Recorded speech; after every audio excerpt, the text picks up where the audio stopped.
dans le domaine de l'enseignement des religions dans les écoles confessionnelles privées du Québec.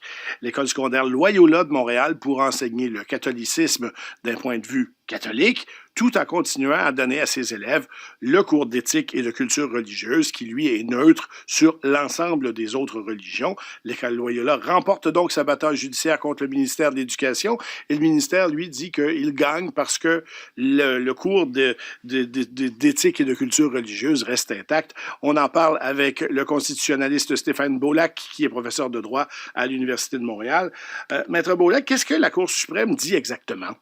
Écoutez, la première chose sur laquelle insister, c'est que de façon unanime, c'est un banc de 16 juges. Tous les membres du panel à la Cour suprême sont d'accord pour rendre la décision suivante, que l'ordonnance du ministre de l'Éducation est inconstitutionnelle.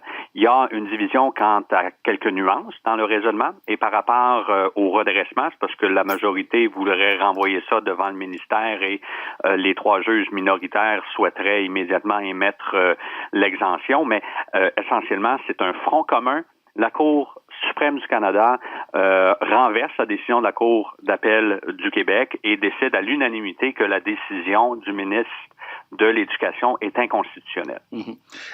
Donc, il y a 2 points de vue parmi ces juges, mais à la fin, ils s'en vont à la même place.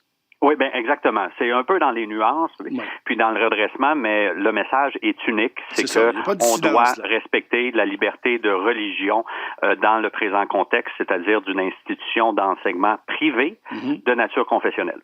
Alors, donc, dans le cadre du cours éthique et culture religieuse, il y avait une exception qui disait que les écoles pouvaient demander de faire une équivalence, de faire ce que Loyola voulait faire, c'est-à-dire dire, bon, ben, nous, on est catholiques, nous, on vous enseigne la religion catholique comme catholique, mais on va aussi vous montrer ce qui se passe dans les autres religions de façon, là, guillemets, objective.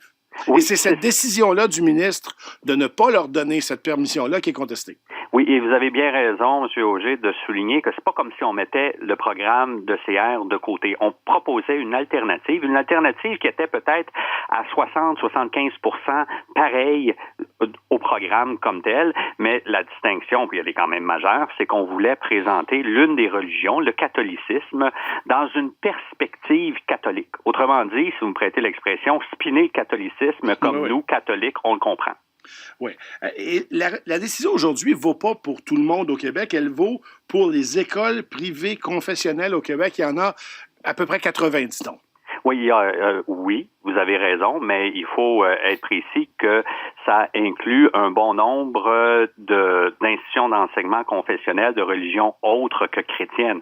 Alors, ça veut donc dire que les écoles juives, les écoles musulmanes pourront faire la même chose que Loyola, c'est-à-dire de demander une exemption auprès du ministère de l'Éducation.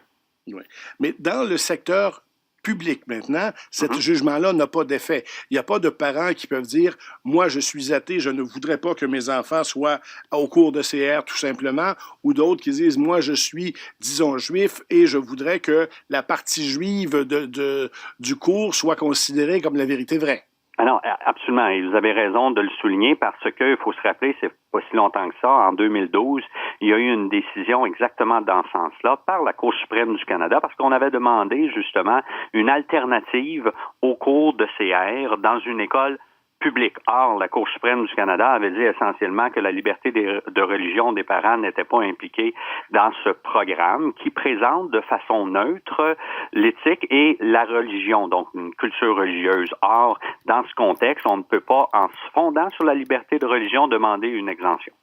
En même temps, le cours de CR voulait mettre en quelque sorte toutes les religions sur le même pied. La décision d'aujourd'hui dit si on a une école qui est consacrée à une des religions, ben elle peut faire autre chose. Vous voyez, la Cour suprême a vraiment pris soin d'identifier les objectifs du programme de CR. Et la façon neutre de présenter l'ensemble des différentes religions n'était pas mis en péril par l'insistance et la présentation subjective d'une de ces religions. Alors, ça veut dire essentiellement que le gros de l'objectif ou des objectifs premiers du programme de CR sont maintenus, mais on permet, par le biais de parce que c'est un peu technique, mais je veux néanmoins en parler, c'est pas comme si la Cour s'émisse pour rendre une décision à la place du ministère. On a plutôt donné des directives et renvoyé le dossier devant les fonctionnaires au ministère de l'Éducation pour qu'on prenne la décision et qu'on exerce le pouvoir discrétionnaire donné par la loi de façon conforme à la liberté de religion. C'est une nuance importante. Et d'autre part, est-ce que la Cour ne dit pas aussi que si on présentait quelque chose au ministère qui ne semble pas respecter les principes du programme de CR, ils auraient le droit de dire non? Absolument.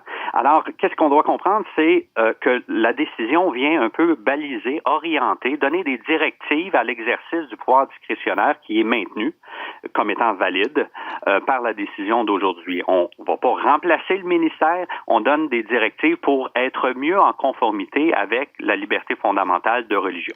Donc, le ministère de l'Éducation du Québec a un peu raison de dire que, de son point de vue à lui, il a gagné. Ah oui, absolument, parce que dans une certaine mesure, on aurait pu appréhender une émission, une participation, une ingérence plus grande de la Cour. Non, on respecte le pouvoir discrétionnaire reconnu par la loi au ministère de l'Éducation. On vient juste lui donner quelques directives pour être mieux en conformité avec les libertés fondamentales protégées par la Charte canadienne et la Charte québécoise, par ailleurs.